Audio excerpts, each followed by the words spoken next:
Let's talk about picking the right host for WordPress.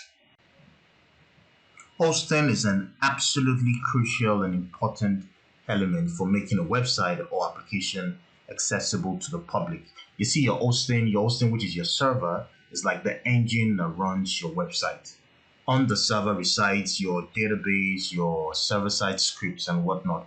All of the elements is responsible for keeping your website alive and visible and accessible to the public. The complexity of your web project will determine the hosting type most suitable for you. So there's several types of hosting. There's the shared hosting. This is common and affordable, but not recommended for WordPress. Then there's the WordPress shared hosting.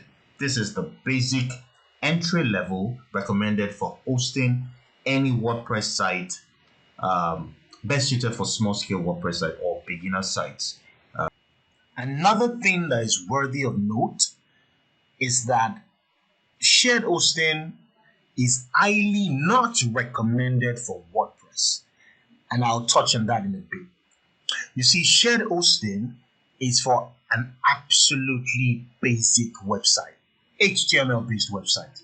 And the reason why it is not suitable for WordPress is simply because WordPress demands resources that you simply cannot get on a shared hosting. And if you decide to still go ahead with installing WordPress on a shared hosting platform, you are risking what is called a TOS violation, terms of service violation, which will usually occur because WordPress on a shared hosting platform tends to use resources more than has been allocated to it.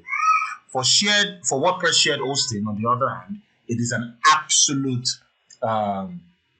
beginner's choice for basic WordPress sites. I mean, it's a very valid starting point or a safe starting point because whatever it is you're trying to build will automatically sit well on it because WordPress shared hosting platforms or servers have resources that have been configured to cater to the needs or the demands of WordPress sites.